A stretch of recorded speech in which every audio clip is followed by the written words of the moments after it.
पंढरपूरच्या अलीकडं 30 किलोमीटर अलीकडं आम्ही जिथं जागा मिळेल तिथं गाडी पार्क करून तिथून पुढे मग दिंडीत सामील होणार आहोत. ही आमच्या दोघांची पहिलीच वारी आहे.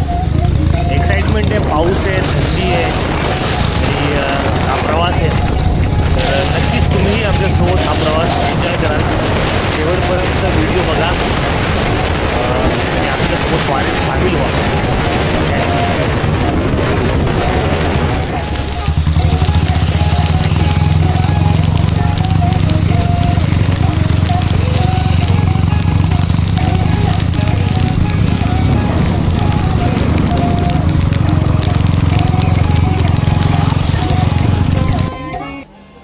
हॅलो, हाय, नमस्कार. आम्ही आत्ता बीडला पोहोचलेलो आहे. रात्रीचे 10 वाजलेले आहेत. सलग पाऊस सुरू आहे आणि आता आम्ही एका ठिकाणी थांबलो. इथं अनेक पंढरपूरला जाणाऱ्या बसेस थांबल्या आहेत. अनेक वारकरी इथं भेटत आहेत, जेवणासाठी थांबलेत. आम्ही त्यांच्यासोबत आत्ताच जेवण केलेलं आहे. आता आम्ही पुढच्या प्रवासासाठी निघतो आहे. फार आतुरता आहे लवकरात लवकर विठ्ठलाचं दर्शन होण्याची. आम्ही तुकारामाच्या पालखीला इथून जॉईन करणार आहोत. तिथून मग 30 किलोमीटर आम्ही वारीत पायी चालणार आहोत.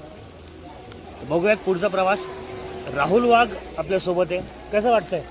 एकदम मस्त आणि खूप एन्जॉय करतोय. आता बघू, दर्शनाची आतुरता लागलेली आहे सध्याला. पाऊस आहे, सुंदर असं वातावरण आहे.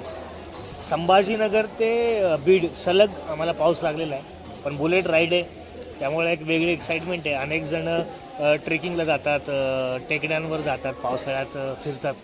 पण आम्ही त्यासोबतच यावर्षीची वारी, आमच्या दोघांची ही पहिली वारी. तर आम्ही ही वारी करण्याचं ठरवलं. अचानक रात्री डिसाईड केलं आणि संध्याकाळी 7 वाजता मागच्या व्हिडिओत आपण बघितलं तेव्हा आम्ही निघलो होतो तिकडनं. थांबत थांबत येतोय कारण पाऊस फार जोरात आहे. त्रास होतोय पण कुठून तरी एक देव शक्ती देतो. तर मजा येते, एन्जॉय करतोय. तुम्हीही वारीला या आमच्यासोबत. तुम्ही आहातच. शक्य झालं तर राईडवर एक वारी करा. बघूयात पुढच्या व्हिडिओत. आता आम्ही सध्या बीडवरनं निघतोय. पुढचं अपडेट लवकर कळवतो. सगळ्यांना जय हरी. जय हरी. थँक्यू.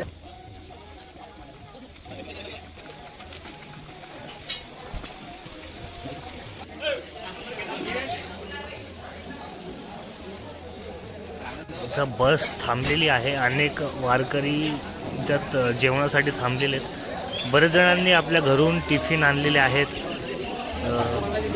तर घरून ही फार चांगली एक पद्धत आहे.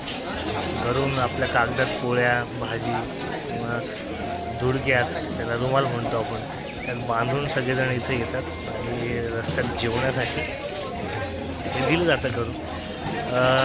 या हॉटेलची एक खासियत आहे, जिथं बस थांबते आपण सरासरी बघतो की तिथं चहा 5 रुपयाचा 10 रुपयाला किंवा 15 रुपयाला मिळतो. भाजी थोडी महाग असते. पण वारीत जाणारे हे सगळे भाविक आहे, त्यामुळे हॉटेलवाल्यांनी जो रेट नॉर्मल आहे तोच लावलेला आहे असं त्यांनी आम्हाला सांगितलं. आत्ता थोड्या वेळापूर्वी ही पंढरपूरहून येणारी बस. तर चहा इथं 5 रुपयालाच आहे आणि रिजनेबल रेटमध्ये सगळं आहे आणि जेवणही उत्तम आहे. आता हे सगळे वारकरी आहेत जे पंढरपुरासाठी चाललेले आहेत बसनं.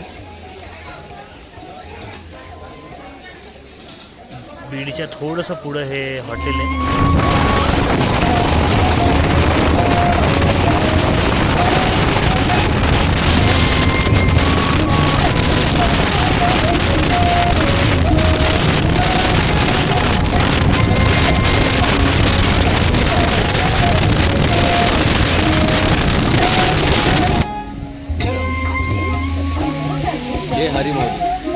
आता आपण दुसरा स्टॉप घेतलेला आहे.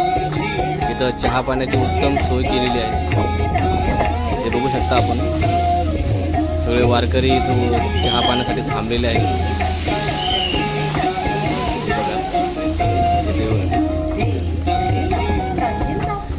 सगळे चहा पाण्याची व्यवस्था केली.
कुंथलगिरीचा पेढा हा खूप फेमस आहे.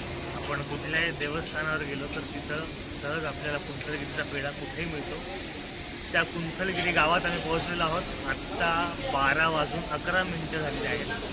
सोबतच सुंदर असा हा गुळाचा चहा, बाहेर पाऊस, लाईट, आनंदच वेगळा आहे.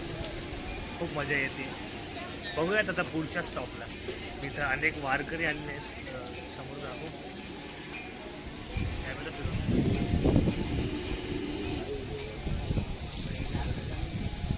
वारकरी इथं आलेले आहेत. ते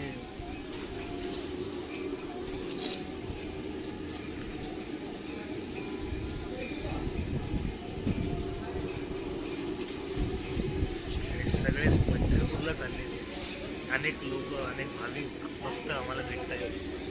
मजा येते. भेटूयात पुढच्या स्टॉपवर. बाय. हा कुंथलगिरीचा प्रसिद्ध पेढा आहे, जो आपण विविध मंदिरामध्ये बघतो.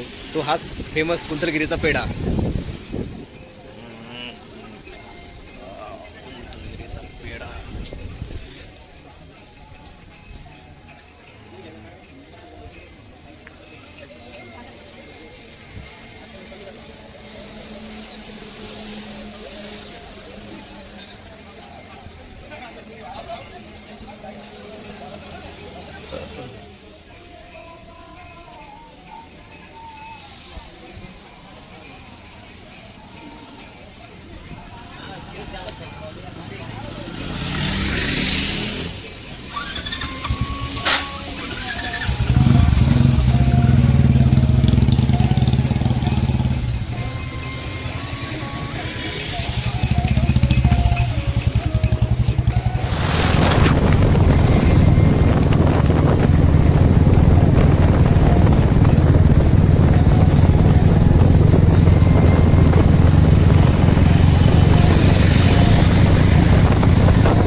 तिचे 2:30 वाजलेले आहेत.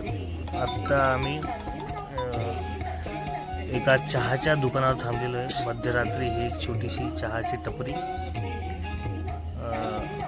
आज वारीला सगळे लोक जात असल्यामुळे बऱ्याच हॉटेली सुरू आहेत हायवेवरती. हॉटेल पुढच्या प्रवासासाठी.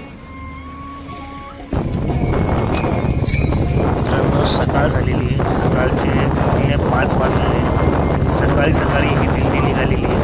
हे सगळे वारकरी सकाळी रात्री 3 वाजता त्या थंडीत थंड्या पाण्याने आंघोळ करून फ्रेश होऊन आता हे पुन्हा चालायला लागलेले आहेत.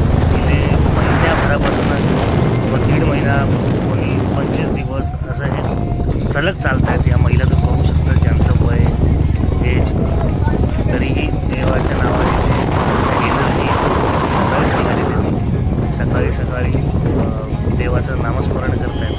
गाण्यावरती भजन ऐकू येते. खरंच खूप सुंदर वाटते आणि त्यांच्या एनर्जीची खरंच दाद द्यावी लागेल. यांचं आजारी न पडण्यामागचं कारण, जास्त आयुष्य जगण्याचं कारण हेच असावं बहुतेक.